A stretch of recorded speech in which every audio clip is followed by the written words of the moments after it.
நீங்க கர்த்தருடையவர்கள், நீங்கள் அவருடையவர்கள், அவருக்கென்று உங்களை அர்ப்பணித்து அவரை ஏற்றுக்கொண்டு அவருக்காய் நிற்கிறவர்கள்.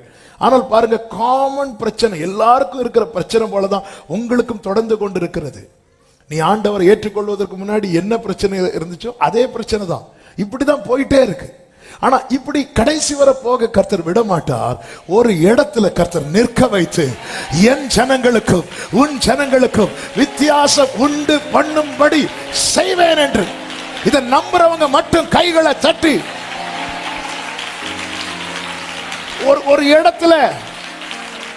ஒரு இடத்துல கர்த்தர் ஒரு பெரிய சேஞ்ச் கொடுக்க போறார். அது வரைக்கும் காமனா எல்லாரும், எகிப்தியருக்கும் இஸ்ரவேலருக்கும் வித்தியாசமே இல்லாம எல்லாருக்கும் தண்ணீர் எப்படிதான் மாறுச்சு அப்படின்னா ரத்தமா தான் மாறுச்சு, வித்தியாசமே இல்லை. அவன் தெய்வத்தை கும்பிடுறான், இவன் ஜீவனுள்ள தேவனை கும்பிடுறான். அவன் வீட்டுல என்ன பிரச்சனையோ அதே பிரச்சனை தான் இவன் வீட்டுல. அவங்க வீட்டு பைப்பை திறந்தாலும் பிளட் வருது, இவங்க வீட்டு பைப்பை திறந்தாலும் பிளட் வருது. என்ன காஸ்பல் போய் அவங்கள்ட்ட சொல்ல முடியும்? என்ன சொல்லி, நீ ஜீவனுள்ள தேவன் நோக்கி கூப்பிடு, எங்க உன் பைப்பை ஓபன் பண்ணு, பிளட் போதும், நீயே கூப்பிடு. என்ன என்ன சொல்ல, ஒண்ணுமே இல்லை. இந்த பாதையில பயணிக்கிறவருக்கு நான் சொல்லும் வார்த்தை புரியும். நேற்று மாலை வேளையில ஆவியானவர் இந்த வார்த்தைகள் எல்லாம் உள்ள வச்சுட்டே இருக்கிறார், வைத்துக் கொண்டே இருக்கிறார். எனவேதான் சொன்னேன், இது சிலருக்கு எமர்ஜென்சியா கொடுக்கப்பட வேண்டிய வார்த்தை. ரேமா, இந்த ஃபைல கர்த்தர் மேல தூக்கி வச்சிருக்கிறார். நீ பயணித்த பாதையிலே கர்த்தர் ஒரு பெரிய பிரேக் த்ரூவை கொண்டு வர பண்ணி, உன்னுடைய உனக்கும் மற்றவர்களுக்கும் ஒரு வித்தியாசத்தை ஆமென் சொல்றவங்க, ஹalleluya.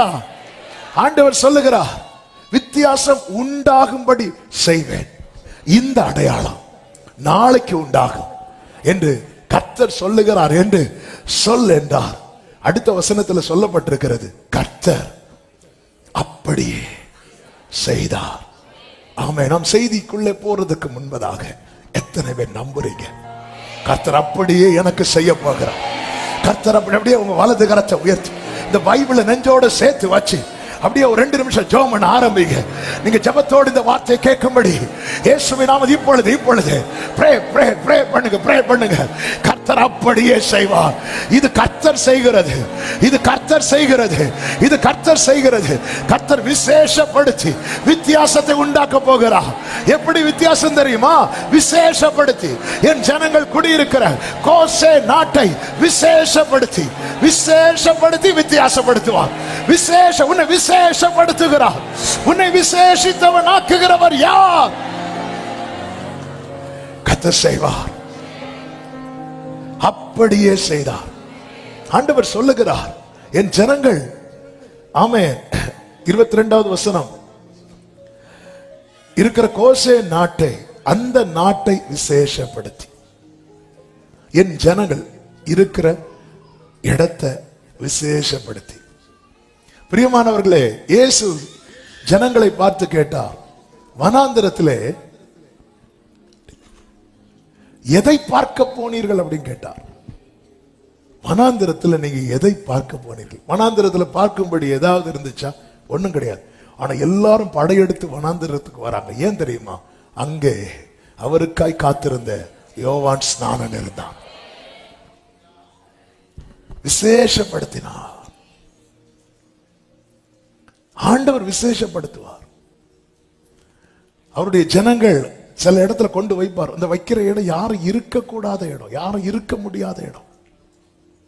அத்தனை இடத்தையும் ஆண்டவர் அந்த இடத்தை விசேஷப்படுத்துகிறார். அந்த இடத்துக்கு விசேஷம் இல்ல, இவர்கள் இருக்கிறதுனால அந்த இடத்தை கர்த்தர் விசேஷப்படுத்துகிறார். ஹalleluya. தேவ பிள்ளைகள், நீங்கள் ஆண்டவர் உங்களை சில இடத்துல வைத்திருப்பார் பாருங்க. அங்க வந்து ஒரு பேருக்கு கூட ஒரு வண்டி வராது, அங்க கரண்ட் கூட இருக்காது. ஆனா ஆண்டவர் வந்து அந்த இடத்தை விசேஷப்படுத்துவார் பாருங்க.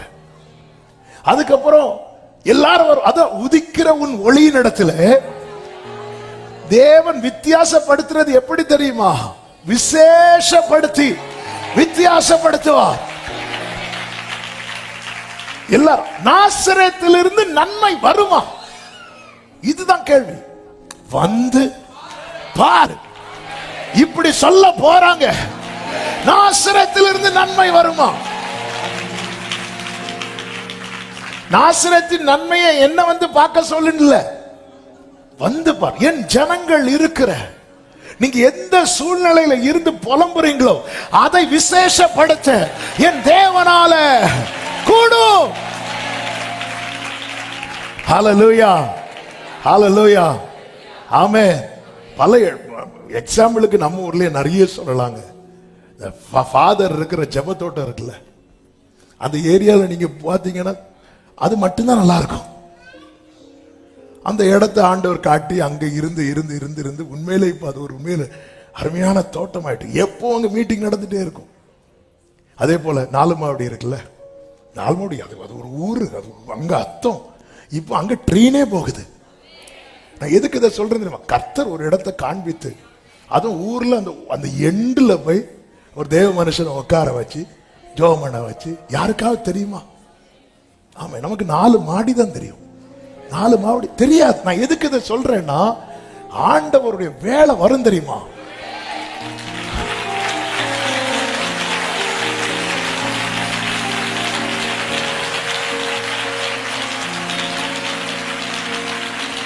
கன்னியாகுமரியில இருந்து அந்த போர்டு போட்டே பஸ் போகுது. ஹல்லேலூயா. நீ அதாவது வித்தியாசத்தை உண்டாக்க நீங்க எதுவும் பண்ணிராதீங்க, ரொம்ப வித்தியாசமாயிரும்.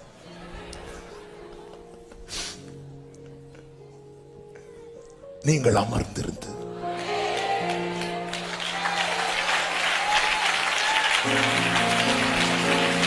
ஷலமா கதடா ரபா ஷேரேமாம் ரோதனலமா வர்ஷிப் பண்ணுங்க, வர்ஷிப் பண்ணுங்க, வர்ஷிப் பண்ணுங்க. இந்த அடையாளம் நாளை நடக்கும்.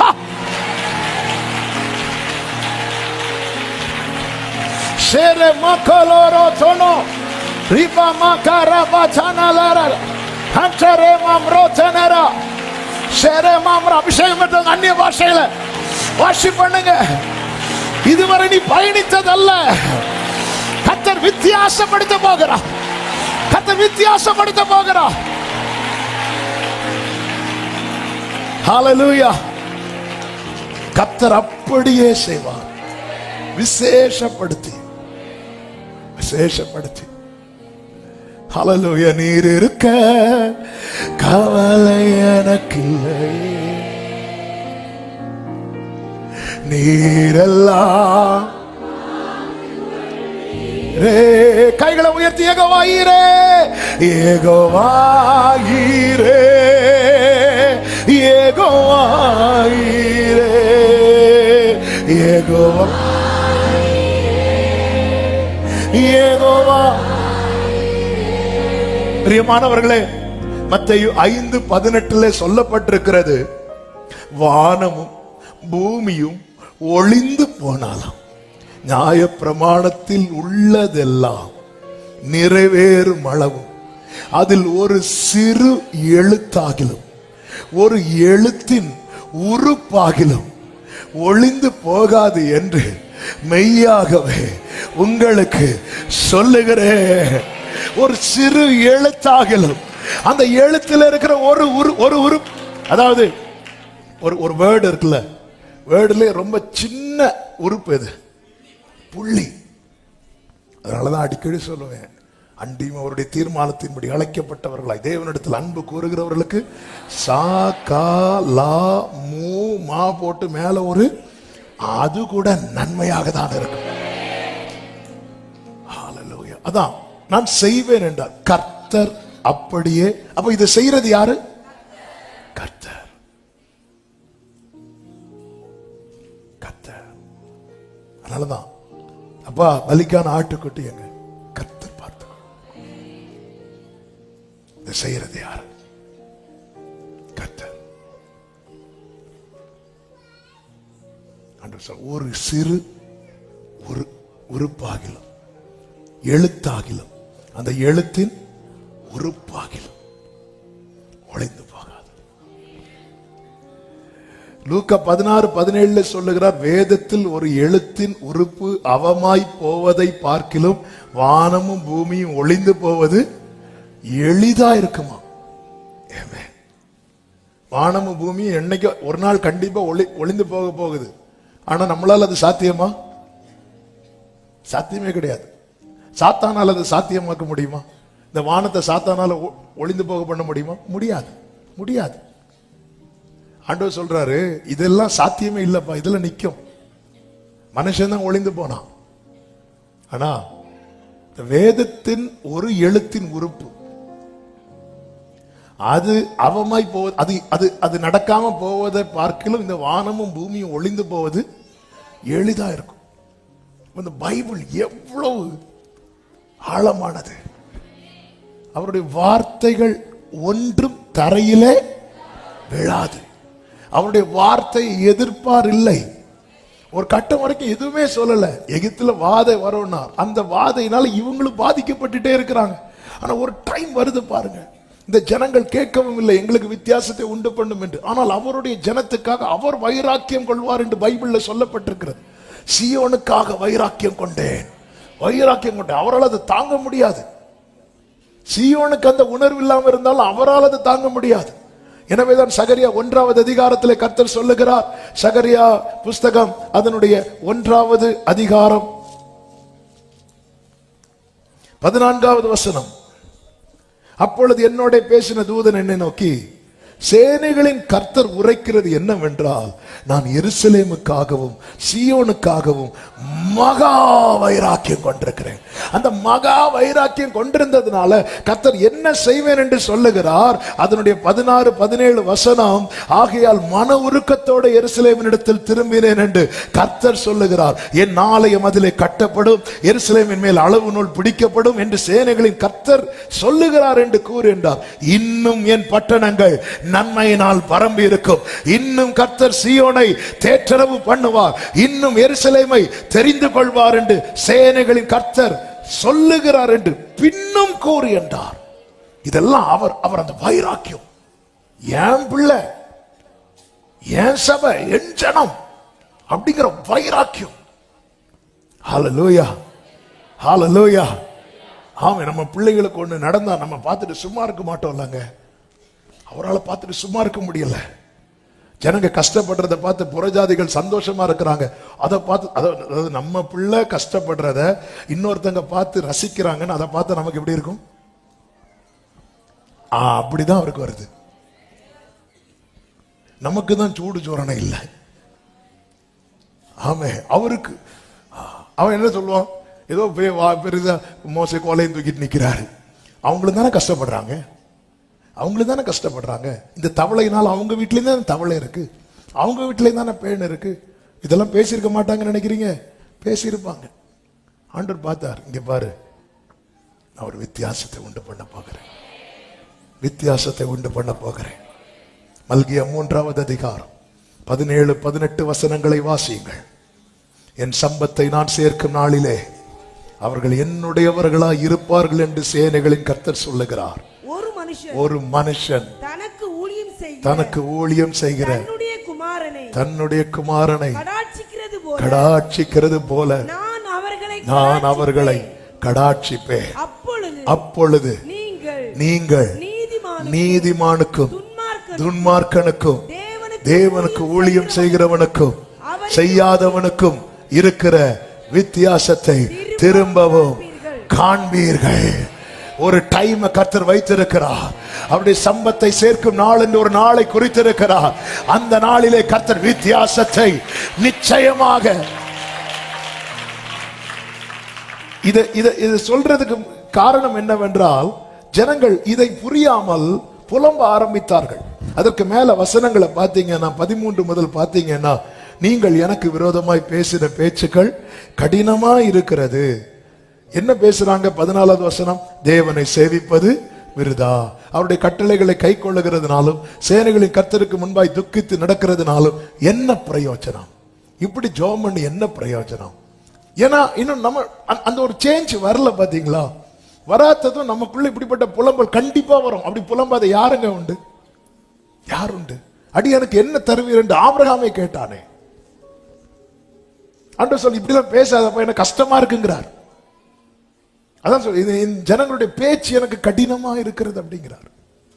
எதுக்கு நாங்க வர்ஷிப் பண்ணி, எதுக்கு நாங்க ஆண்டவருக்கு ஜெபம் பண்ணி துக்கித்து நடந்தோம், எதுக்கு நாங்க ஃபாஸ்டிங் இருந்து, எதுக்கு நாங்க கட்டளைகளை கை கொண்டு? அடுத்த வசனத்துல இப்பொழுதும் அகங்காரிகளை பாக்கியவான்கள் என்கிறோமே. இப்போதும் இப்போ அவங்க பாக்கியவான்கள் மாதிரிதான் இருக்கும். தீமை செய்யறவங்க திடப்படுகிறார்கள், அவர்கள் தேவனை பரீட்சை பார்த்து விடுவிக்கப்படுகிறார்கள். தேவன் எங்களை பரீட்சிக்கிறார், நாங்க அகப்பட்டிருக்கிறோம். அவர்கள் தேவனை பரீட்சிக்கிறார்கள், அவர்கள். ஆண்டவர் சொல்ல வெயிட் பண்ணு, வெயிட் பண்ணு. இந்த வார்த்தையை நேற்று மெடிடேட் பண்ணும்போது ஆண்டவர் சிந்தையில போட்ட ஒரு வார்த்தை, இவ்வளவு நாள் வெயிட் பண்ணல, எனக்கு கொஞ்சம் பொறுத்துக்கும்.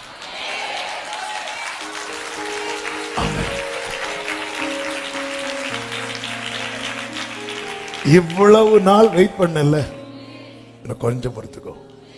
A day will come. அப்பொழுது நீதிமானுக்கும் துன்மார்க்கனுக்கும், கர்த்தருக்கு ஊழியம் செய்கிறவனுக்கும் ஊழியம் செய்யாதவனுக்கும், அவருடைய ஜனத்துக்கும் மற்றவர்களுக்கும் உள்ள வித்தியாசம் காண்பிக்கப்படும். கைகளை தட்டி ஆமென் சொல்லுங்க பார்க்கலாம். தேவனை ஆராதிக்கிறவர்களுக்கும் தேவன் அல்லாதவைகளை ஆராதிக்கிறவர்களுக்கு தேவன் வித்தியாசத்தை காண்பிப்பேன் என்று சொல்லி இருக்கிறார். ஏசாயா 65:13-14 ஆதலால் கர்த்தராகி ஆண்டவர் சொல்லுகிறார், இதோ என் ஊழியக்காரர் புசிப்பார்கள், நீங்களோ பசியாயிருப்பீர்கள். இதோ என் ஊழியக்காரர் குடிப்பார்கள், நீங்களோ தாகமாயிருப்பீர்கள். இதோ என் ஊழியக்காரர் சந்தோஷப்படுவார்கள், நீங்களோ வெட்கப்படுவீர்கள். இதோ என் ஊழியக்காரர் மன மகிழ்ச்சியினால் கம்பீரிப்பார்கள், நீங்களோ மன நோவினால் அலறி ஆவியின் முறிவினாலே புலம்புவீர்கள். ஏன் இப்படி டிஃபரன்ஷியேட் பண்றார் தெரியுமா? இது அப்படியே மாறி இப்போ நடந்துட்டு இருக்கு. அதான் விஷயம். இதோ அப்படின்னா இதெல்லாம் மாத்த போறார். அதான் புலம்பலுக்கு பதிலாக முச்சடிக்கு பதிலாக, ஏன்னா இப்போ உள்ள சிச்சுவேஷன் இப்படி போயிட்டு இருக்கு. அதான் ஆண்டவர் கூப்பிட்டு சொல்றார். எனவேதான் தேவன் தருகிற வார்த்தையில என்ன இருக்கும் தெரியுமா? நாளை குறித்த நம்பிக்கை இருக்கும். ஹல்லேலூயா. நாளை குறித்த நம்பிக்கை தேவன் தருகிற வார்த்தையில் மட்டும்தான் இருக்கும். ஆண்டவர் சொல்றார், இங்க வர இது நான் உனக்கு தந்த வார்த்தையில ஒரு உறுப்பு அவமாய் போவதை விட இந்த வானமும் பூமியும் ஒளிந்து போறது ரொம்ப லேஸ். ஹல்லேலூயா.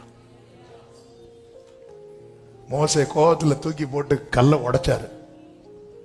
ஹல்லேலூயா. உடைச்சாரு, தூக்கி போட்டு உடைச்சாரு. ஆண்டவர் திரும்ப 2 கல்லை எடுத்துட்டு வானார். அந்த கல்லை என்ன எழுதினார் தெரியுமா?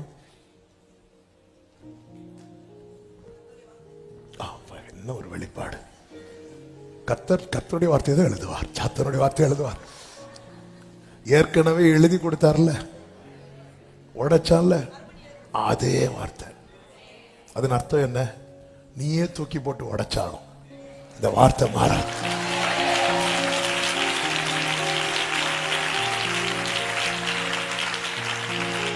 சொப்பனம் எப்படி நிறைவேறும் என்பதை பார்ப்போம் என்று சொல்லி யோசேப்புக்கு விரோதமாய் ஒரு திட்டம் போட்டாங்கல்ல, அந்த திட்டம் சொப்பனம் நிறைவேறுவதற்கு ஏதுவாய் மாறினது போல உங்கள் வாழ்க்கையிலே இன்று நீங்கள் சந்திக்கிற அனைத்துமே, ஆமென் சொல்லுங்க பார்க்கலாம். 3 வார்த்தைகள். ஏன் 3 ஃபர்ஸ்டே சொல்லிடுறேன்னா 3 சொல்ல முடியுமான்னு தெரியல. அதனால 3 வார்த்தைகளை வச்சுதான் ஆண்டவர் காட்டி. 1 பக்கத்தில் இரு, 2 பாதத்தில் இரு, 3 பலி செலுத்தி கொண்டே இரு. ஆமென். 3 சொல்லுங்க பார்க்கலாம். பக்கத்தில் இரு, பாதத்தில் இரு, பலி செலுத்தி கொண்டே இரு. இந்த 3 காரியத்தை ஒரு தேவ பிள்ளை கவனிக்கணும். என் ஜனம் இருக்கிற கோசே நாட்டை, இந்த கோசேனை குறித்து நாம் ஏற்கனவே ஒரு சண்டே செய்தியில சொல்லி இருக்கிறேன். நான் அதை ரொம்ப டீட்டெயிலா சொல்ல விரும்பவில்லை. ஆனால் அந்த வார்த்தையை இன்னைக்கு செய்தியில வருகிறதுனால அதை டச் பண்ணிட்டு போக விரும்புகிறேன். யோசேப்பு எகிப்தில் அதிபதியா இருக்கிறான். இப்ப யாக்கோபை அழைத்து வர சொல்லும் போது யோசேப்பு சொல்லும் வார்த்தை ஆதியாகமம் 45வது அதிகாரம் அதனுடைய 10வது வசனத்திலே சொல்லப்பட்டிருக்கிறது. ஆதியாகமம் 45:10. நீரும் உம்முடைய பிள்ளைகளும் அவர்களுடைய பிள்ளைகளும் உம்முடைய ஆடு மாடுகளோடும் உமக்கு உண்டாயிருக்கிற யாவற்றோடும் கோசேன் நாட்டில் வாசம் பண்ணி என் சமீபத்தில் இருக்கலாம். கோசேன் என்றாலே டிரா நியர் என்ற அர்த்தம். பக்கத்துல இரு, பக்கத்துல வா, பக்கத்துல இரு. கோசேன் அப்படிங்கிற வார்த்தையினுடைய அர்த்தமே பக்கத்துல இரு.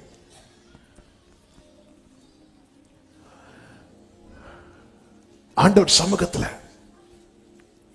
அப்போ இந்த நெருக்கம் வரும்போது, போராட்டம் வரும்போது, தூரம் போவது என்பது ரொம்ப எளிதில் நடக்கக்கூடியது. இயேசு கிறிஸ்து மேல சேவர்கள் வந்து கை போட்டதும் சீஷர்கள் எல்லாம் எப்படி போனாங்க தெரியுமா? அப்படி சிதறி போயிட்டாங்க. அதனாலதான் பிலதெல்பியா சபைக்கு சொல்லுவார், உனக்கு கொஞ்சம் பலன் இருந்தும் நீ நாமத்தை மறுதலிக்கல பாத்தியா?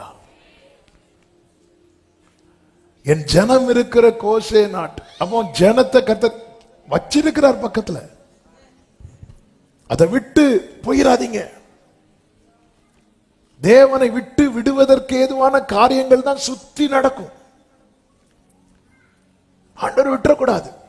ஆண்டவரோடு நெருங்குவதற்கு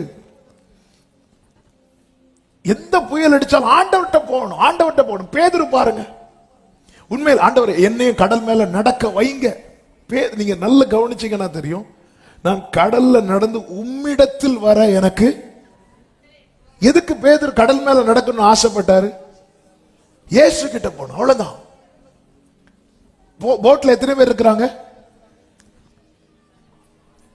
பேதுருவையும் சேர்த்து 12 பேர்.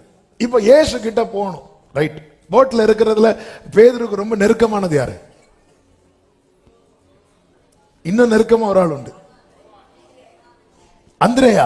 அந்திரேயா யாரு? பிரதர். யோவான் யாரு? ஃப்ரெண்ட். இவங்க எங்க இருக்கிறாங்க? டைம் இல்ல, கொஞ்சம் குயிக்கா. போட் பக்கத்தில் பாக்குறீங்களா? இங்க எங்க இருக்கலாம், போட்ல இருக்கிறான். இப்ப பேதுரு யார்கிட்ட மட்டும் பெர்மிஷன் கேட்டார்? இயேசுட்ட மட்டும். அந்திரேயா, அந்திரேயா நான் போட்டுமா கேட்டாரா? யோவான்ட்ட கேட்டார், நான் போட்டுமா கேட்டா விட்டுருப்பாங்க? இல்ல. இயேசு கிட்ட போவதற்கு வேற ஒருத்தருடைய பெர்மிஷன் உனக்கு தேவை இல்ல. நான் போட்டுமா? ஆண்டவருக்கு இந்த வார்த்தையை சொல்லும் போது இன்னொரு வார்த்தையை சொல்ல, ஆண்டவருக்கு ஒரு ஸ்டெப் எடுத்து வைக்கிறதற்கு பரலோக பெர்மிஷன் இருந்தா மட்டும் போதும். வான் அவர் சொல்லிட்டார்ல, அதுக்கப்புறம் நான் இங்க போட்டுமா, நான் போட்டுமா, நான் போட்டுமா விட்டுருப்பாங்க, விட்டுருப்பாங்க. நம்மளே நிறைய விட மாட்டோம். ஆண்டவர் அதான் யார்கிட்ட கேட்கிறா பாருங்க, எனக்கு உங்க கிட்ட வரணும், அவ்வளவுதான். புயல் அடிக்குதுப்பா, புயல் அடிச்சா சேஃப். நான் போட்ல இருக்கிறதெல்லாம் நான் உங்க கிட்ட இருக்கிறது. இயேசு இல்லாத போட்ல இருக்கிறத விட இயேசுவோடு கூட இந்த கடல்ல நிற்பதுதான் எனக்கு சேஃப். ஆமென் சொல்லுங்க பார்க்கலாம். கிட்ட போனோம், போய் கேட்கல, நான் போட்டுமா, நான் போட்டுமா, நான் போட்டுமா. எல்லாம் இயேசுன்னு சொல்லியிருப்பாங்க. பேதுரு ஒரே ஒருத்தர் நீரே ஆனால். பேதுரு பேதுரு யோ அந்திரேயா அந்திரேயா அவரு அவரு அவரா எவரு, நான் போட்டுமா போட்டுமா. சும்மா இரு பேதுருவே, ஏற்கனவே உங்க விசுவாசத்தை பார்த்தாச்சு. அவர் வந்த உடனே ஆண்டவரையும் கூட பார்த்தா ஆவேசம். நீ இரு, உனக்கு விசுவாசத்துக்கும் சம்பந்தமே. பேதுருக்கு என்ன பக்கத்துல போகணும், பக்கத்துல போகணும். என்னதான் சூனேமியால் அவளை ராஜா விருந்து அவர் அறைக்குள்ள கூட்டிட்டு போகும்போது அவ துடிக்கிறா, என்னை இழுத்துக்கொள்ளும், என்னை இழுத்துக்கொள்ளும், நான் உமக்கு பின்ன ஓடி வருவேன். ராஜாவின் அரண்மனையில் அவள் இருப்பதை விட வனாந்திரத்தில் நேசர் மேல் சார்ந்து கொண்டிருப்பதை அவள் பெரிதாய் பார்த்தாள். பக்கத்திலே இரு, பக்கத்திலே இரு. ஆண்டவர் உங்களை எந்த நிலையில் வைத்திருக்கிறாரோ ஆண்டவர் பக்கத்துல, அதை மட்டும் உறுதிப்படுத்திக் கொள்ளுங்கள். இன்னும் இன்னும் இன்னும் கிட்ட கிட்ட சேர்த்து கொள்ளுமே பாடுபட்ட நாயகா. இன்னும் கிட்ட கிட்ட ஆமென் ஜீவன் தந்த ரட்சகர். மத்தேயு 14வது அதிகாரம் 28வது வசனம். பேதுரு அவரை நோக்கி, ஆண்டவரே நீரே ஆனால் நான் ஜலத்தின் மேல் நடந்து உம்மிடத்தில் வர கட்டளையிடும் என்றார். அதற்கு அவர் வா என்றார். அப்பொழுது பேதுரு படவை விட்டு இறங்கி யாரையும் திரும்பி கூட பார்க்கல. யாரையும் திரும்பி கூட அந்திரேட்ட கேட்ட என்ன பண்ணும்? நம்ம எல்லாம் நிறைய கேட்டு கேட்டு அப்பா கிட்ட நெருங்காம இருக்கிறோம். பவுலுக்கு தேவன் தம்மை வெளிப்படுத்த சித்தமா இருந்த போது பவுல் மாம்சத்தோடும் இரத்தத்தோடும் யோசனை பண்ணாமல் என்று பைபிள்ல இருக்கு. கலாத்தியர் 1:16 எடுக்க வேண்டாம். அவர் எஸ் சொல்றார்ல, வா அப்படிங்கிற. நான் கடல் மேல் நடந்து உம்மிடத்தில் வர, எனக்கு உங்க பக்கத்துல வரணும். எனக்கு காற்று அடிக்கிறது கஷ்டமா இருக்காண்டு, எனக்கு உங்க கிட்ட இருக்கணும். ஆமாம். பிள்ளைங்க ரொம்ப சிக்கா ஃபீல் பண்ணும்போது அவங்க அம்மா கிட்ட அல்லது அவங்க அப்பா கிட்ட இருக்கணும்னு விரும்புவாங்கல்ல. அப்படி ஃபீல் பண்றார் பேதுரு. கர்த்தர் அவனை விசேஷப்படுத்தினார், கர்த்தர் அவனை மேன்மைப்படுத்தினார். விழுந்த போது தூக்கி அவர்கள் 32 இருக்கு. அவர்கள் படவில் ஏறின உடனே காற்று அமர்ந்தது. அவர் படகுல காற்று அமர்ந்தது பேதுரு ஏறினாலையா இயேசு ஏறினாலையா? ஆனா பைபிள்ல எப்படி எழுத வச்சாரு தெரியுமா? அவர்கள் படகில். அந்த அவர்கள் யாரெல்லாம்? இயேசுவும் பேதுரும். இப்படிதான் ஒரு காட்டுல ஒரு தொங்கு பாலம் இருந்துச்சான். அந்த தொங்கு பாலத்தில் வெயிட்டா யாராவது போன அந்த பாலம் என்ன பண்ணும் தெரியுமா? ஆடும். ஒரு பக்கத்துல இருந்து இன்னொரு பக்கத்துக்கு ஒரு எலி அந்த பாலத்தோட போகுது. எலி போனா பாலம் ஆடுமா? ஆடாது. அது பாதி தூரம் போல, பாதி தூரம் போனதுமே பாலம் ஆட ஆரம்பிச்சிட்டு, எலிக்கு பரவாயில்லையே நம்ம வெயிட்டா இருக்கிறோமே, பாலம் ஆடுதுன்னு திரும்பி பார்த்தா பின்னாடி சிங்கம் வருது. இப்ப பாலம் ஆடுறது எதனால? சிங்கத்தினால. நேர எலி மறுபக்கம் வந்துட்டு சிங்கம் அது பாட்டுக்கு போச்சு. எலி சும்மா இருக்கும். எலி எல்லாரையும் கூப்பிட்டு, பாத்தீங்களா நானும் சிங்கமும் போனதும் பாலம் எப்படி ஆடிச்சு பாத்தீங்களா? பாலம் ஆடுறது சிங்கத்தினால, ஆனா எல்லாரும் பார்த்துட்டு இருந்தது எலியும். அது போலதான் கர்த்தர் விசேஷப்படுத்தும் போது எப்படி தெரியுமா?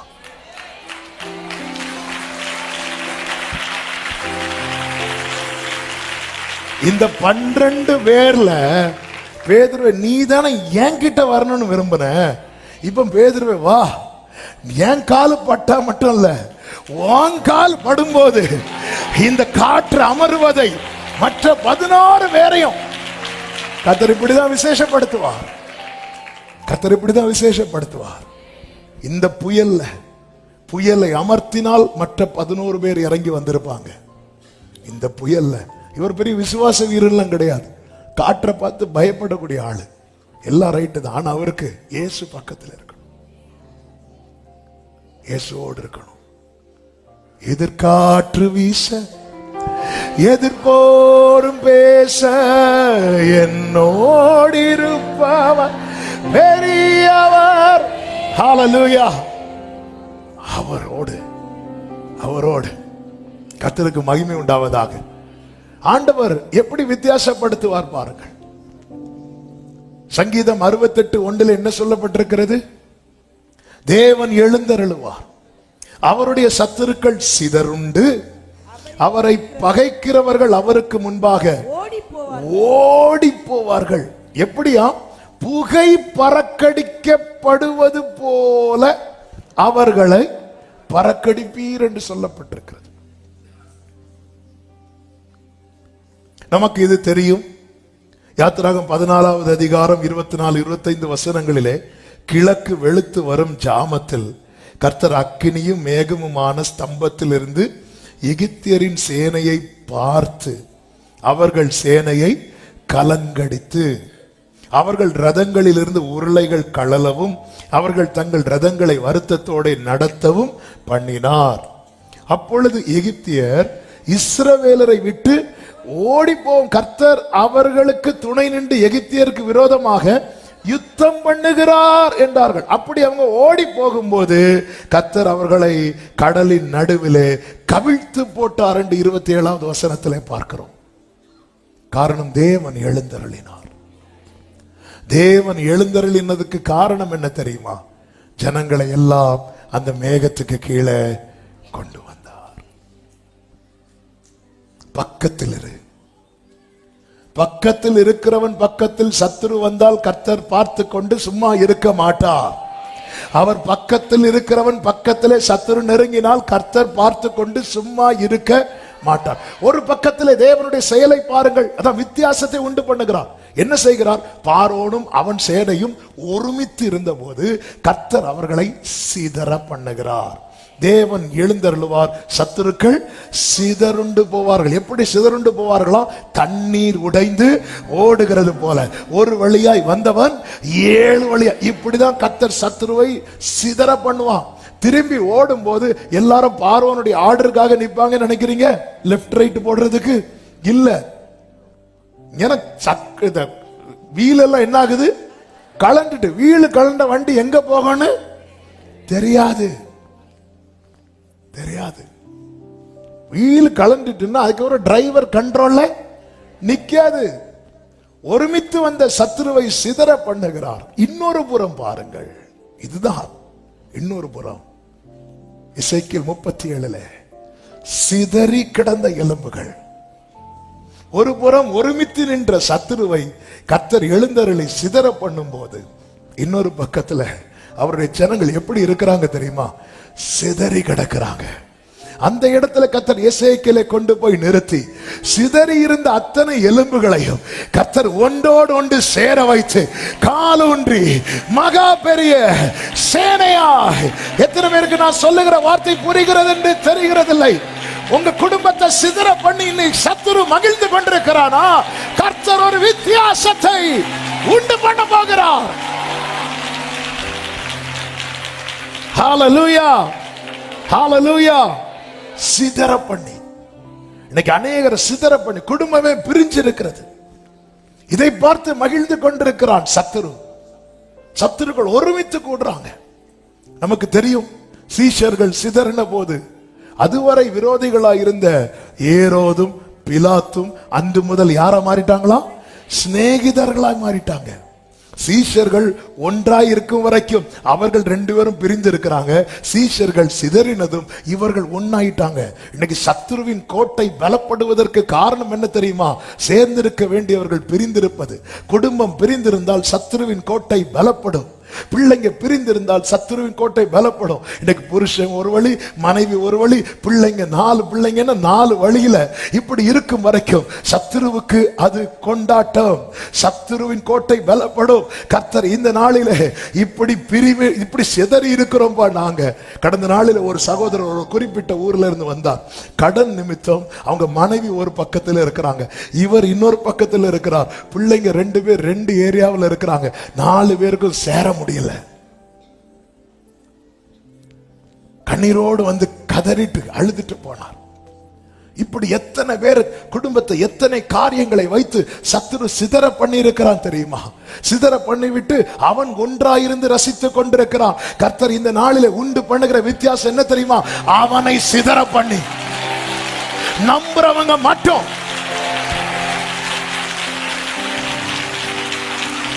சிதறி இருக்கிற உன்னுடையவர்களை கர்த்தர் ஒன்றாய் சேர்த்து ஸ்லோரி ஸ்லோரி கர்த்தர் அந்த காற்றை அனுப்புகிறார். கர்த்தர் அந்த காற்றை அனுப்புகிறார். எசேக்கியேல் பார்த்து கொண்டிருக்கையில் நடந்தது போல இந்த நாளிலே கர்த்தர் இந்த வித்தியாசத்தை, ஆமென் சொல்லுங்க பார்க்கலாம். ஒரு புறம் தேவன் எழுந்தருளி சத்துருக்களை சிதறடிக்கிறார், மறுபுறம் தேவன் சிதறப்பட்டவர்களை கர்த்தர் கூட்டி சேர்க்கிறார். ஆமென். நம்ம ஃபேமிலி எப்படி இருக்குதுன்னு பார்க்கணும். ஹல்லேலூயா, ஹல்லேலூயா, ஹல்லேலூயா, ஹல்லேலூயா. ஒன்று சேர்ந்து நாம் துதிப்போம், சாத்தானை மிதிப்போம், தேசத்தை. ஆமென். எல்லாம் பிள்ளைங்கள் உன் பந்தியை சுற்றிலும், உன் மனைவி உன் வீட்டோரங்களில் கனி தரும். அது வீட்டோரங்கள்ங்கிறது தப்பா புரிஞ்சிருக்க கூடாது. அது கனி தரும் திராட்சை செடி, அதுதான் கனி கொடுக்குது. கர்த்தருக்கு பயப்படுகிற மனுஷன் இவ்விதமாய் ஆசீர்வதிக்கப்படுவான். பிள்ளை இப்படி இருக்கணும். நானும் என் வீட்டாருமோ வென்றால் இன்னைக்கு அநேக குடும்பங்கள்ல இந்த நன்மை இந்த இந்த இந்த பாக்கியத்தை இழந்துட்டாங்க. சத்துரு எங்கேயோ உள்ள புகுந்துட்டான், சிதற வச்சிருக்கிறான், சிதற வைக்கிறான். யார் யார் எங்க இல்லாமோ தெரியல. இந்த போன் மட்டும்தான் அவங்களை இணைக்குது, வேற இல்ல. அப்படி அந்த சகோதரர் சொன்னது, நான் இங்க இருக்கிறது, என் மனைவிக்கு போன்ல நான் போன் பண்ணேன்னா என்ன கண்டுபிடிச்சிருவாங்க, நான் போன் பண்ண மாட்டேன், வேற நம்பர்ல இருந்து போன் பண்ணுவேன். என்ன ஒரு வேதனை. சிதறி இருக்கிறாங்க, சிதறி இருக்கிறாங்க. சத்துரு பார்த்து சிரிச்சிட்டு இருக்கிறான். வேதத்துல சொல்லப்பட்டிருக்கிறது, இஸ்ரவேலர் யாத்திராகமம் 5:11 நீங்க போய் உங்களுக்கு அகப்படுகிற இடங்களில் வைக்கோல் சம்பாதியுங்கள், ஆனாலும் உங்கள் வேலையில் ஒன்றும் குறைக்கப்படுவதில்லை என்று பார்வோன் சொல்லுகிறார் என்றார்கள். அப்பொழுது வைக்கோலுக்கு பதிலாக தாளடிகளை சேர்க்கும்படி ஜனங்கள் எகிப்து தேசம் எங்கும் சிதறி போனார்கள். ஆமென். அதாவது இவங்க சிதறி போனது கோல்டு சேர்க்கிறதுக்கு இல்ல, வைக்கோலுக்கு பதிலா தாளடிகள் என்னன்னு தெரியல. சரி, வைக்கோல்னு வச்சுக்கோங்களேன். இலையா? இலை பொறுக்க இவங்க சிதறி போனது. 4 பேர் 4 பக்கத்துல சிதறினது எதுக்கு தெரியுமா? கோல்டு எடுக்கல, டைமண்ட் எடுக்கல, இலை. இவங்க யாரு? என் ஜனங்கள்ங்கிறார். ஆண்டவர் எல்லாம் பார்த்துட்டு சும்மா இருப்பார் நினைக்கிறீங்க? அற்ப காரியத்துக்காக உன்னை சிதற பண்ணுகிறான். ஏன்னா இன்னைக்கு இது தேவையா இருக்கிறது. ஒருவேளை ஆகாரத்துக்காக உன்னை சிதற பண்ணுகிறான். ஆமே. இதனாலதான் இஸ்ரவேல் ஜனங்கள் உலர்ந்த எலும்புகள் நிறைந்த பள்ளத்தை, இது உயிரடையுமா? இன்னைக்கு கர்த்தர் தருகிற ரயமா இதுதான். உன்னை எழுப்பி நிறுத்த எனக்கு ஒரு காற்று போதும்.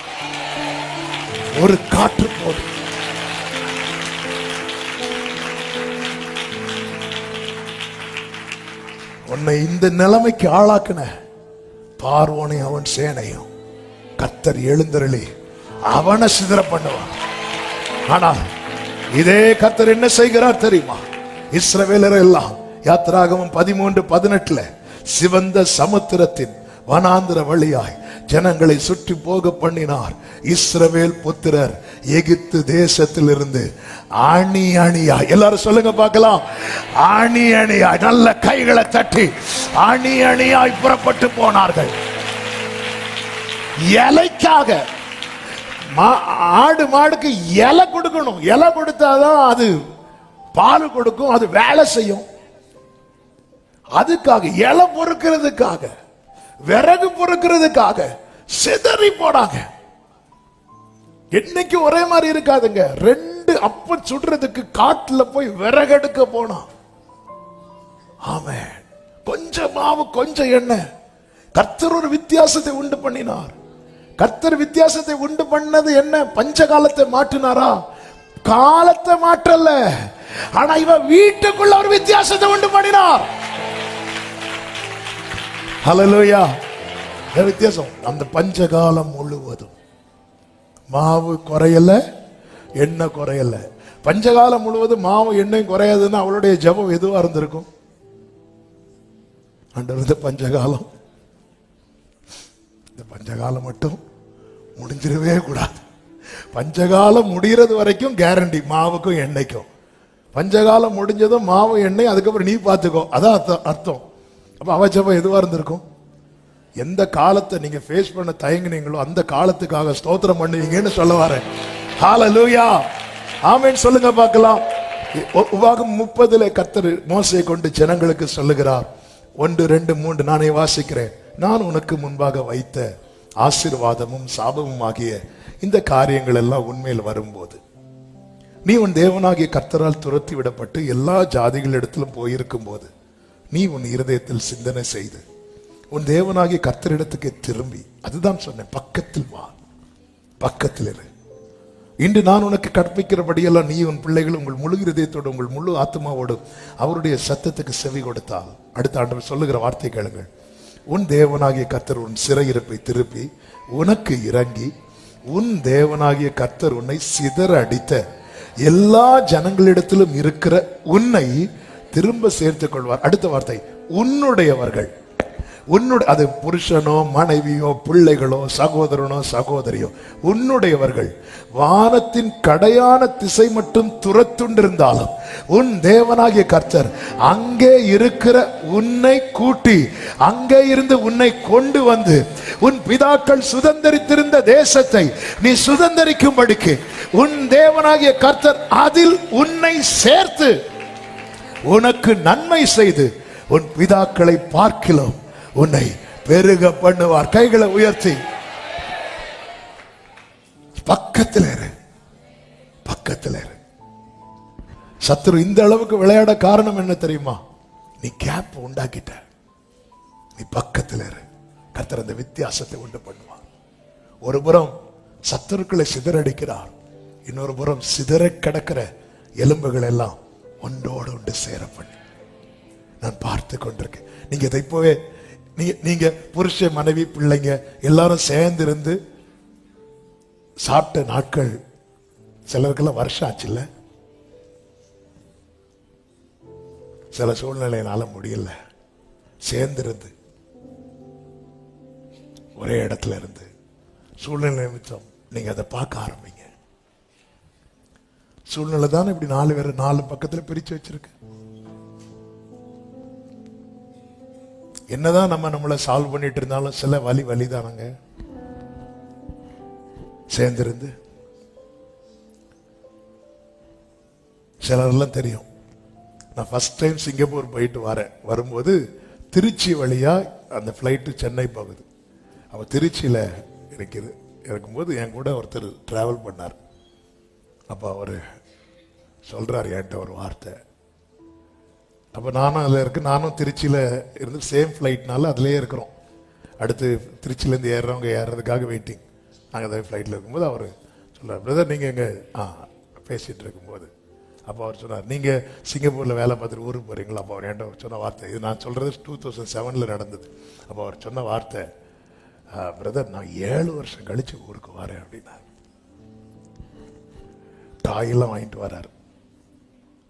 அதாவது குழந்தை பிள்ளை வளர்ந்துருக்கும், பொம்மை இதெல்லாம் வாங்கிட்டு வர 7 வருஷம் கழிச்சு ஊருக்கு வரேன் அப்படின்னாரு. 7 வருஷம் எனக்கு அப்படிப்பட்ட ரொம்ப கஷ்டப்பட்டு சேர்த்து வச்சுதான் இப்போ ஊருக்கு ஃபேமிலியை பார்க்க வரேன் அப்படின்னாரு. இப்படி எத்தனை பேர் தெரியுமா 3 வருஷம் கழிச்சு வருவாங்க, 2 வருஷம் கழிச்சு வருவாங்க. லீவ் விடுவோம், திடீர்னு ஒரு எமர்ஜென்சி ஒரு 5 நாள் லீவ் கிடைக்கும், இவங்க ஊருக்கு வர முடியாது. ஏன்னா டிக்கெட் ஃபேர்லாம் பார்த்தா ஹெவியா இருக்கும். சேர்ந்து இருக்கிற, அதாவது எப்பவுமே சேர்ந்திருக்க முடியாது. ஒரு கட்டத்தில் எல்லாரும் அவங்கவுங்க வேலையை பார்த்துருப்போம். ஆனா சேர்ந்திருக்க கிடைக்கக்கூடிய தருணத்தில் கூட சேர்ந்திருக்க முடியாத ஒரு வரும் தெரியுமா? அதான் பெயின். ஆண்டவர் எல்லாம் பார்க்கிறார். இந்த எலும்புகள் உயிரடையுமா? ஆண்டவர் அது உங்களுக்கு தான் தெரியும். இனி நாங்க குடும்பமா சேர்ந்திருந்து மகிழ முடியுமா? உங்களுக்கு தான் தெரியும். ஆண்டவர் சொல்ல, நீ என் பக்கத்துல இரு, நாளைக்கு இந்த அடையாளம் நடக்கும். நான் உன்னை விசேஷப்படுத்தி நான் வித்தியாசப்படுத்துவேன். நீ பக்கத்துல இரு. அடிக்கிற காற்றை பார்த்து ஆவேசம் என்று அப்புறமாய் போய்விடாதே. நீ ஆவேசம்னு சொல்லி போயிடாத. ஆமே, நீ பக்கத்துல வா, நீ பக்கத்துல வா. நேரம் போறதுனால 2வது பாதத்தில் இரு. எருசலேமின் அலங்கம் இடிக்கப்பட்ட செய்தி நெகேமியாவுக்கு வருகிறது. எல்லாம் தெரிந்த பகுதியினால நான் ரொம்ப டீட்டெயிலா போகிற அந்த வார்த்தைக்குள்ள மட்டும் போய் சொல்ல விரும்புகிறேன். இந்த செய்தி அவன் கேள்விப்படுகிறான். 3வது வசனத்தை பாருங்கள். அதற்கு அவர்கள் சிறையிருப்பில் இருந்து மீந்திருக்கிறவர்கள் அந்த தேசத்திலே மகா தீங்கையும் நிந்தையையும் அனுபவிக்கிறார்கள். அதாவது தீமை அனுபவிக்கிறது கூட சகிச்சிடலாங்க, இந்த நிந்தை அனுபவிக்கிறது இருக்குல்ல. ஏன் நிந்தை வருது தெரியுமா? தீங்கு அனுபவிக்கிறதுனால. தாவீது சொல்றாரு, நான் வியாதியில் இருந்ததும் மக்கள் பேச ஆரம்பிச்சுட்டாங்க, தீரா வியாதி இவனை பிடித்து கொண்டது, அவன் எப்பொழுது சாவான். என்னை விசாரிக்கிறது மாதிரி விசாரிச்சுட்டு போய் விசாரிக்கும் போது வந்து பார்க்கறான், நான் சொல்றேன் எனக்கு தலைவலின்னு, அவன் போய் சொல்றான் அவனுக்கு தலையில ஏதோ கட்டின்னு. இப்படி சொல்றவங்களா இருக்கிறாங்க. அதான் என்னை விசாரிக்கிறவன் வெளியே போய் துர்ச்செய்தியை. அதனாலேயே நிறைய பேர் வந்து ஹாஸ்பிட்டல்ல இருந்தா வெளியே சொல்ல மாட்டோம். சொல்லுவாங்க, பாஸ்டர் நாங்க இந்த ஹாஸ்பிட்டல் இருக்கோம், பாஸ்டர் பேரு சொல்லாம ஜெபம் பண்ணுங்க. ஏன்னா பேரு சொன்னா அவங்களே ஹாஸ்பிட்டல் பேரு, ரூமு, அவங்களே ஆபரேஷனுக்கு டைமும் செட் பண்ணிடுவாங்க. போனது அவங்க இன்னொரு பேஷண்ட்டை பார்க்கறதுக்கா இருக்கும். பிரதர் உங்களுக்கு என்னாச்சு அப்படிதான் கேட்பாங்க. நம்மள ஹாஸ்பிட்டல்ல இருந்து ஒருத்தங்க பார்த்தாங்கன்னா, இங்க எதுக்கு வந்தீங்க அது வேற, உங்களுக்கு என்னாச்சு, நான் ஒருத்தங்களை பார்க்க தான் வந்தேன். அப்படியா?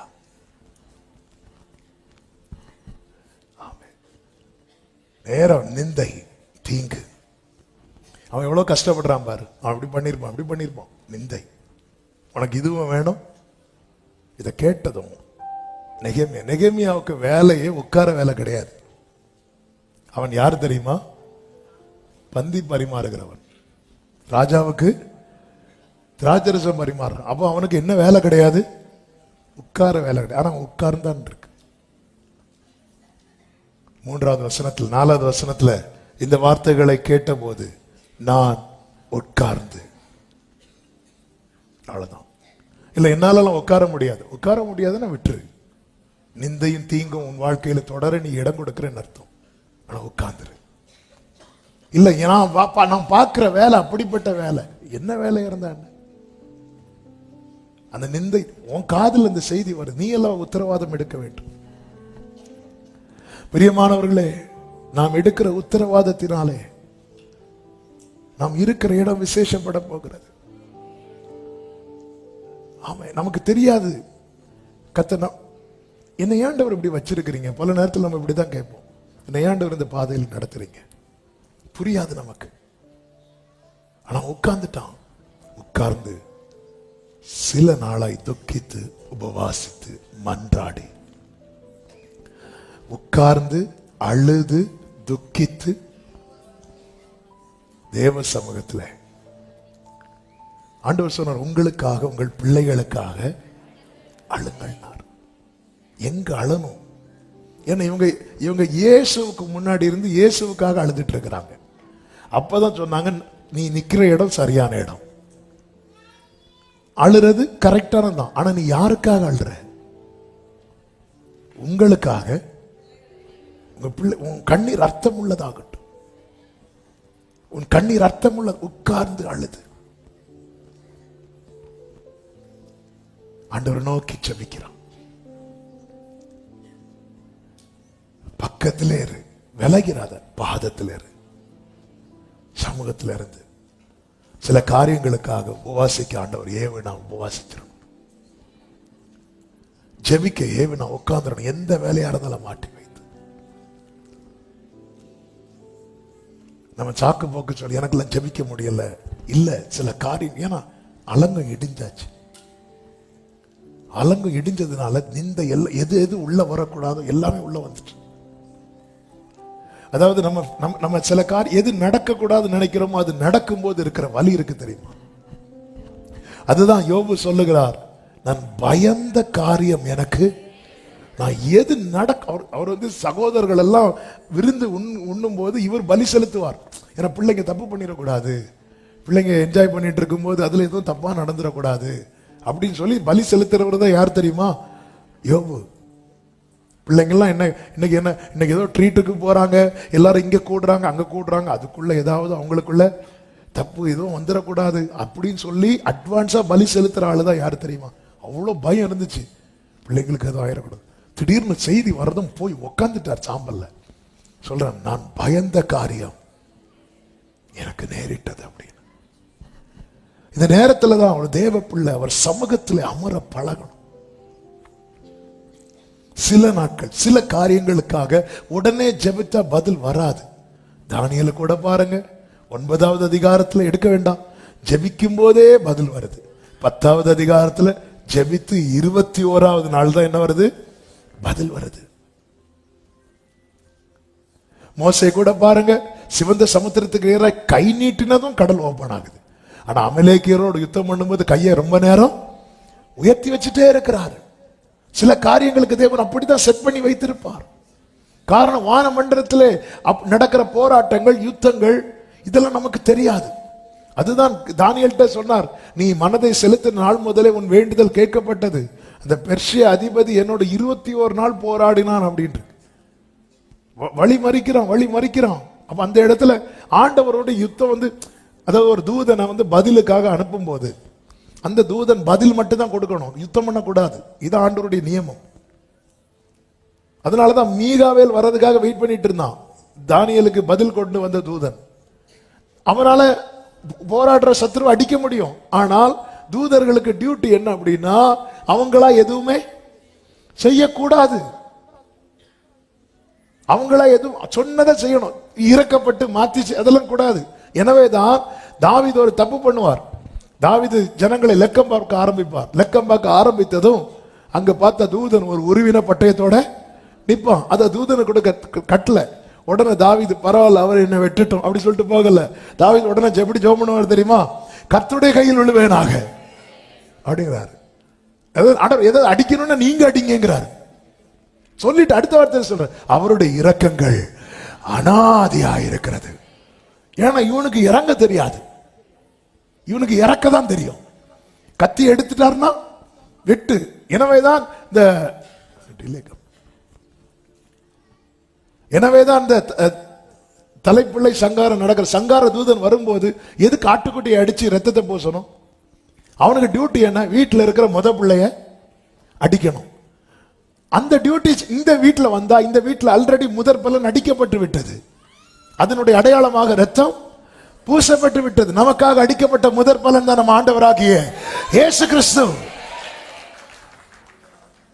ஹல்லேலூயா. தூதர்களுக்கு வேலை தான் பணிவிடை ஆவிகள். கர்த்தருடைய சொற்படி செய்கிற அவருடைய பணிவிடை ஆவிகள் சொன்னதை அப்படியே செய்யணும், அங்க இறங்கணும்.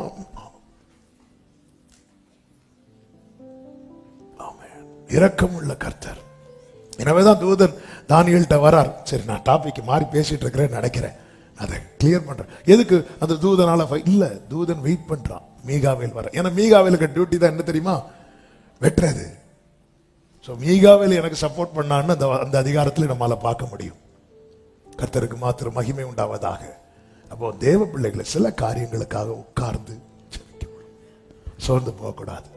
அதனாலதான் சோர்ந்து போகாம ஜெபிக்கிறதுக்கும் கர்த்தர் ஒரு உவமையை சொல்லுவார். சொல்லியிருக்கிறார்ல, லூக்கா சுவிசேஷம் 18வது அதிகாரம். இந்த இடத்துல நடந்தது என்ன தெரியுமா? கர்த்தர் வித்தியாசத்தை உண்டு பண்ணுகிறார். இவங்க அலங்கத்தை கட்ட ஆரம்பிக்கும் போது சன்பலாத்தும் தொபியாவும் போன்றவர்கள் எதிர் டீம்ல இருந்து அதை எப்படியாவது முடக்க வேண்டும் என்று பார்த்தார்கள். அதில் அவர்கள் சொன்ன ஒரு வார்த்தை உண்டு.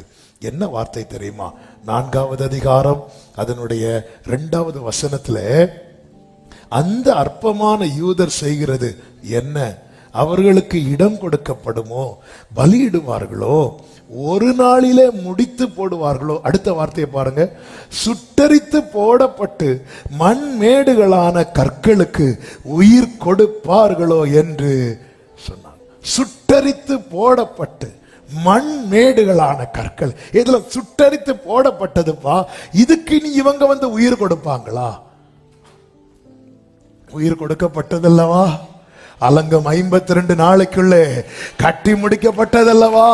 நீ அழுறது, நீ துக்கப்பட்டது, நீ மண்டாடினது, நீ உபவாசித்தது வீண் போகாது சகோதரா, வீண் போகாது சகோதரி. இன்னைக்கு அநேக சன்பலாத்து தொபியாக்களும் இப்படிதான் பார்த்து கொண்டிருக்கிறார்கள். சுட்டரித்து போடப்பட்ட கற்களுக்கு உயிர் கொடுப்பாங்களா? இந்த அலங்கனி கட்டி முடிக்கப்படுமா? இவன் ஜெபத்தில் இதெல்லாம் சாத்தியமாகுமா? பரலோகத்தின் தேவன் இவன் விசுவாசத்தில் இதெல்லாம் நடக்குமா? சுட்டரித்து, இது சுட்டரித்து போடப்பட்டது. இந்த சாப்டரை நாங்க க்ளோஸ் பண்ணிட்டோம். உன் காது கேட்க இந்த வார்த்தைகள் வரும். இது நீ நடக்க சாத்தியமே இல்லை, இது நீ நடப்பதற்கு வாய்ப்பே இல்லை. சுட்டரித்து போடப்பட்ட கற்கள். வாழ்க்கையில் இப்படிப்பட்ட நிலையில நீங்க பாதத்தில் அமர்ந்து பாருங்கள். கர்த்தர் அந்த வித்தியாசத்தை காண்பிப்பார். இடிக்க சத்துரு எடுக்கிற நாளை விட கட்டுகிற நாள் ஆமா, என் வாழ்வை இடிக்கும் சத்துருவை காட்டிலும் என் வாழ்வை கட்டும் தேவன். என் வாழ்வை இடிக்கும் சத்துருவை காட்டிலும் என் வாழ்வை கட்டும் தேவன். சத்துரு இடிக்க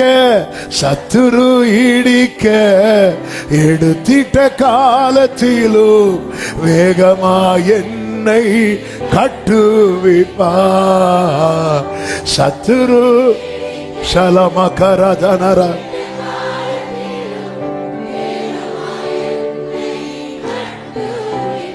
சுட்டெரித்து போடப்பட்டது என்று சன்பலாத்து சொல்லும் போது அவன் கூட சேர்ந்து நீ இசைப்பாட்டு பாடாத. ஆமா, அது சுட்டரித்து போடப்பட்டதுதான். இனி இது வாய்ப்பு அப்படி சொல்லிராத. அவன் சொல்லி கொண்டுதான் இருப்பான். ஆனா உன் கண்களை ஏறெடுத்து பார். நீ எங்கே அமர்ந்திருக்கிறாய்? தேவை அது நல்ல பங்கு. ஆண்டவர் சமூகத்தில் அழணுமா? சமூகத்தில் போய் உட்கார்ந்து அழுங்க. எந்த மனுஷன் முன்னாடியும் அழாதீங்க. தன் முகம் ராஜாவுக்கு முன்பாய் வாடலாய் இருக்கக்கூடாதுன்னு ட்ரை பண்ணா, ஆனா வாடலா வந்துட்டு. கர்த்தர் சிலருக்கு முன்னாடி நம்ம முகத்தை அப்படிதான் வைப்பார். அப்படி வைக்கிறதுனால நமக்கு தயவு கிடைக்கும். அதுக்காக எல்லாருக்கும் முன்னாடி போயிருந்துட்டு அப்படி இருக்காதீங்க, அடிதான் கிடைக்கும். ஆமென். உள்ளம் அப்படி குமுறுது. இத்தனைக்கு ஜோம் பண்ணிட்டு தான் வராரு. சில நேரத்தில் பாருங்க, ஜோம் பண்ணிட்டு வந்தாலும் நமக்கு உள்ளம் என்ன பண்ணிட்டு இருக்குன்னு தெரியுமா? அழுதுட்டே இருக்கும். அன்னாள் சில காரியத்துக்காக ஜோம் பண்ணிட்டு வந்ததும் நம்முடைய அன்னாள் அதன் பிறகு துக்கமுகமாய் சில காரியத்துக்காக எவ்வளவு ஜோம் பண்ணதுக்கு அப்புறம் உள்ளம் அழுதுட்டு தான் இருக்கும். அந்த அழுகையினால உங்களுக்கு தயவு கிடைக்கும். ஆமென் சொல்லுங்க பார்க்கலாம். ஆண்டவர், நான் இவ்வளவு ஜோம் பண்ணதுக்கு அப்புறம் இன்னும் நான் அழுதுட்டு தானே இருக்கிறேன். கர்த்தர் சொல்லுகிற வார்த்தையை கேளுங்கள். அதனால உங்களுக்கு ராஜாவின் தயை கிடைக்கும். நல்ல கைகளை தட்டி. மூன்றாவது, வலி செலுத்தி கொண்டிரு. வலி செலுத்தி கொண்டு நேர போறதுனால குயிக்கா நான் சொல்லி முடிக்கிறேன். நமக்கு தெரியும், எண்ணாகமம் 17வது அதிகாரத்துல அங்கே கர்த்தர் ஒரு வித்தியாசத்தை உண்டு பண்ணுகிறார். என்ன வித்தியாசம் தெரியுமா? ஆரோனுடைய கோலை துளிர்க்க பண்ணி மற்றவர்களுக்கும் ஆரோனுக்கும் கர்த்தர் ஒரு வித்தியாசத்தை உண்டு பண்ணுகிறார். இதை கர்த்தர் செய்வதற்கான காரணம் உண்டு. அந்த காரணம் 16வது அதிகாரத்துல சொல்லப்பட்டிருக்கிறது. எல்லாரும் மோசேக்கும் ஆரோனுக்கு விரோதமாய் முறுமுறுக்க ஆரம்பிச்சிருவாங்க. மோசையை கூட விட்டுருவாங்க, ஆரோன் எல்லாம் விட மாட்டாங்க. நம்ம எல்லாம் ஆரோன் அவ்வளவு கஷ்டப்பட்டார். அதனாலதான் அவர் கண்டுக்குட்டியை செய்ததுக்கு காரணம் என்ன தெரியுமா? ஜனங்களுடைய டார்ச்சர். இந்த ஆரோனை பாருங்க, உண்மையிலே மோசே நேம் தான் வெளியே வந்துட்டே இருக்குது. ஆரோன் பேர்லாம் ரொம்ப அடிபடும். ஆனால் தேவன் அவனை தெரிந்தெடுத்தார். ஆரோனை போல் அழைக்கப்பட்டால் ஒளி என்று பைபிள்ல இருக்கிறது. கர்த்தர் எல்லாவற்றையும், அழைக்கப்பட்டவன் நிந்திக்கப்படுவது, அழைக்கப்பட்டவன் அவமானப்படுத்தப்படுவது, அழைக்கப்பட்டவன் ஒதுக்கப்படுவது எல்லாவற்றையும் பார்த்து விட்டு கர்த்தர் எப்பவுமே சும்மா இருப்பார் நினைக்காதீங்க. ஒரு நாளை கர்த்தர் அவர்களுக்காக வைத்திருக்கிறார். இங்க என்னாச்சுன்னா, ஏன் இவங்க மட்டும் தான் பலி செலுத்துவாங்களோ, நாங்க செலுத்தக்கூடாதுன்னு கோராக் உட்பட ஒரு கூட்டத்தார் எழும்பிட்டாங்க. இந்த ஆரோன் ஜனங்களுக்காக நிற்கிறான், கர்த்தருடைய சமூகத்தில் நிற்கிறான், அவ்வளவு பலி செலுத்துறான், அவ்வளவு டெடிகேஷனோட நிறைய காரியத்தை செய்யறான். அப்படியே அவனை தட்டி விடுறாங்க. இதனால தேவ கோபம் உண்டு. கர்த்தர் அடித்தார் என்று பைபிள்ல இருக்கு. வாதை எழும்புது, பூமி பிளந்தது, அக்கினி பட்சித்தது, வாதை தொடங்குது. உண்மையிலே ஆரோன் என்ன பண்ணிருக்கலாம் தெரியுமா? இனி இந்த ஜனங்களுக்காக நல்லா ஜெபம் பண்ண வேண்டிய பல நேரத்தில் பாருங்க, நம்ம குடும்பத்துக்காக உத்தரவாதம் எடுத்து ஜெபம் பண்ணுவோம், நம்மளை அப்படியே ஓரம் கட்டுவாங்க பாருங்க, நம்மளை ஒதுக்குவாங்க பாருங்க, நம்மளை அப்படி தனியாவே விட்டுருவாங்க. அந்த நேரத்தில் நமக்கு என்ன தோணும் தெரியுமா? இனி இவங்களுக்காக ஜெபம் பண்ணி இல்ல. இதுதான் கர்த்தர் சொல்லுகிறார், நீ பலி செலுத்துறதை விட்டுறாத. இப்போ ஜனங்களுக்குள்ளே வாதை தொடங்கின போது மோசே ஆரோனை எப்படி பார்க்கிறான்? ஆரோனை பார்த்து சொல்லுகிறார். 16வது அதிகாரம் 46வது வசனத்துல மோசே ஆரோனை நோக்கி, நீ தூப கலசத்தை எடுத்து பலிபீடத்தில் இருக்கிற அக்கினியை அதில் போட்டு. அதன் அர்த்தம் என்ன தெரியுமா?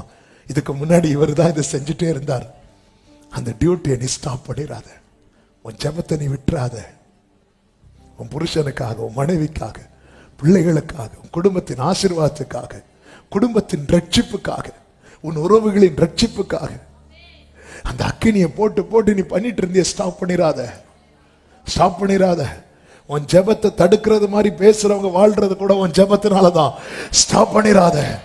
நீ போய் பலிபீடத்தில் இருக்கிற அக்கினியை அதில் போட்டு அதன் மேல் தூப வர்க்கம் இட்டு சீக்கிரமாய் சபையினிடத்தில் போய் அவர்களுக்காக பாவ நிவர்த்தி செய். கர்த்தருடைய சந்நிதியிலிருந்து கடும் கோபம் புறப்பட்டது, வாதை தொடங்கிட்டு என்றான்.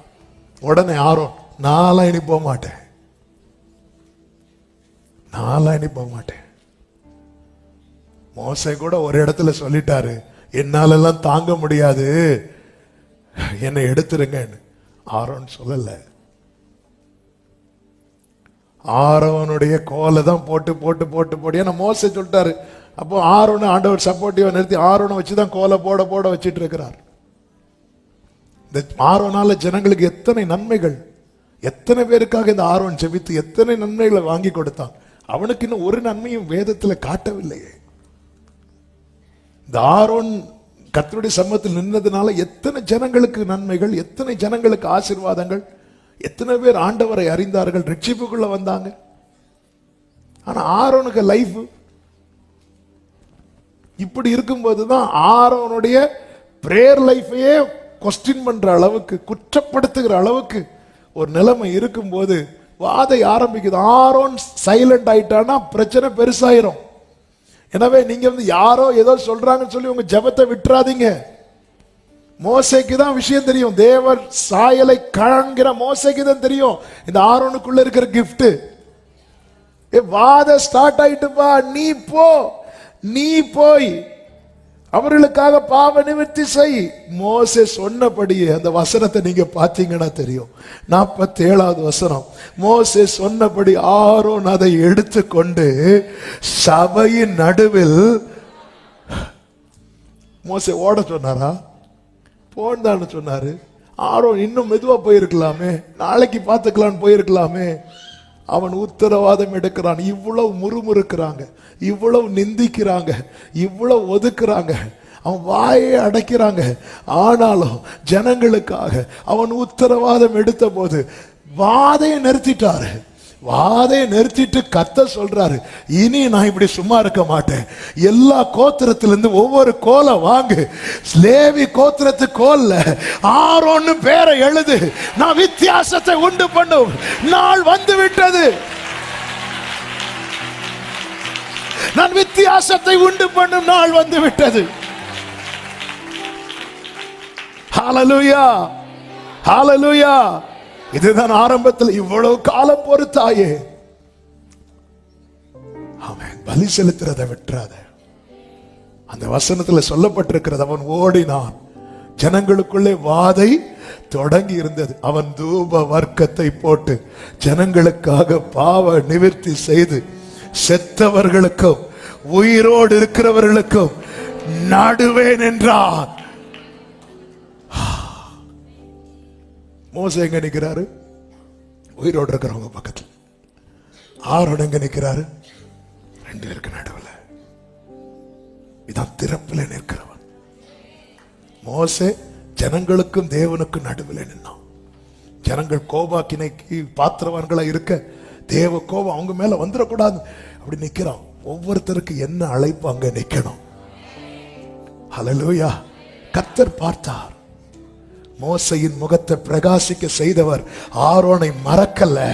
மோசையின் முகத்தை பிரகாசிக்க செய்தவர் ஆரோனின் கோலை துளிர்விட வைத்தார். என் தேவன் பட்சபாதம் உள்ளவர். அதனாலதான் 17வது வசனத்திலே சொல்லப்பட்டிருக்கிறது, பின்பு கர்த்தர் மோசையை நோக்கி, இந்த சம்பவத்துக்கு பின்பு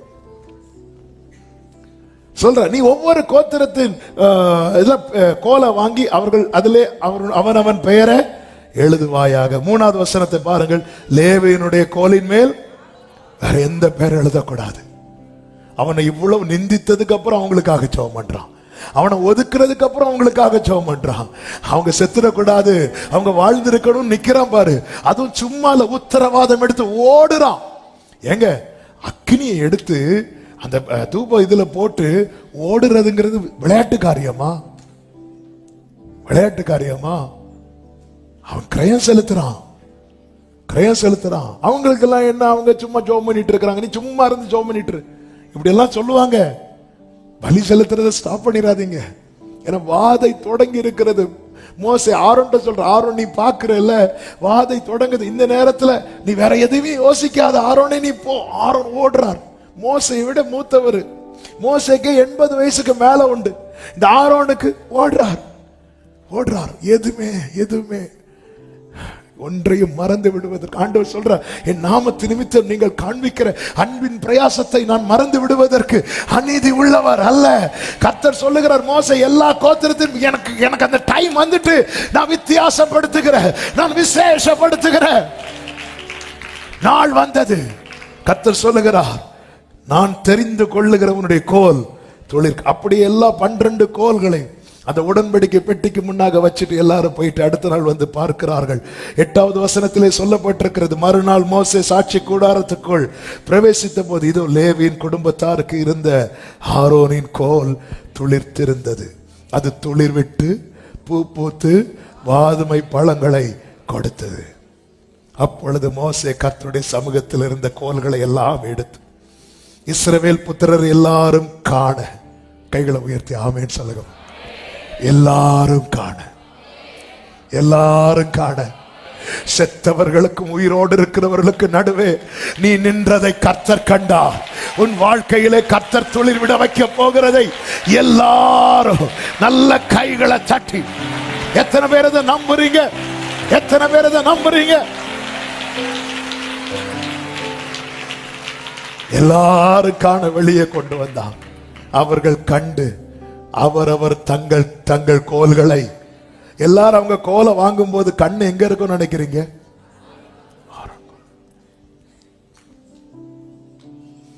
ஆகாது என்று தள்ளின கல்லை.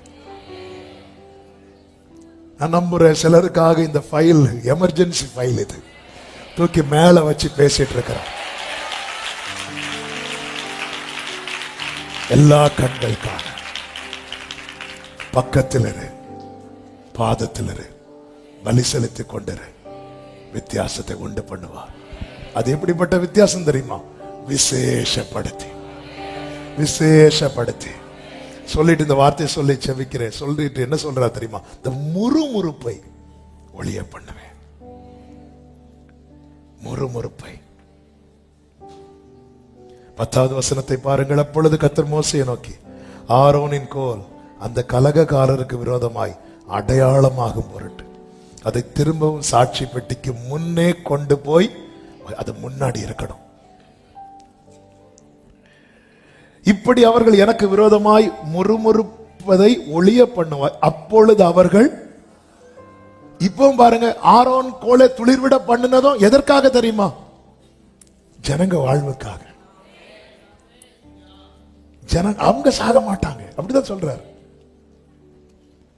கர்த்தர் வித்தியாசப்படுத்துறது இன்னொருத்தங்களை அழிக்கிறதுக்கு இல்ல, நம்மளை கர்த்தர் உயர்த்தி வைத்து அநேகரை மீட்கும்படிக்கு இந்த சாட்சி பெட்டிக்கு முன்பாகவே. அதன் அர்த்தம் என்ன தெரியுமா? இந்த கோலை பார்க்கிறவன் இந்த பெட்டியை பார்க்கணும், இந்த பெட்டியை பார்க்கிறவன் இதை பிரிச்சு பார்க்க கூடாது. இந்த ஆரோன் இவ்வளவு காலம் அப்படித்தான் என்றான். நம்மள மோசையின் முகம் பிரகாசித்ததை மட்டும்தான் பார்க்கிறோம். கர்த்தர் சொல்றார், இல்ல, நான் ஆரோனுடைய கோலையும் துளிர் விட பண்ணுவேன். லேவியின் கோத்திரத்தில் பிறந்தவர்களில் மோசை உண்டுல்ல? மோசையின் பேர் எழுதியிருக்கலாமே. பிரயாசத்துக்கு பலன் உண்டு. கர்த்தர் விசேஷப்படுத்துவார். நீ அவ்வளவு ஒதுக்குனதுக்கு அப்புறம் உனக்காக ஓடி போறான். உனக்கு ஒரு கஷ்டம்னா போய் பாதத்துல விழுறான். கர்த்தர் எல்லா கண்கள் காண, கர்த்தர் விசேஷப்படுத்தி வித்தியாசத்தை உண்டு பண்ணுவார். நல்ல கைகளை தட்டி ஆமென் சொல்லுங்க.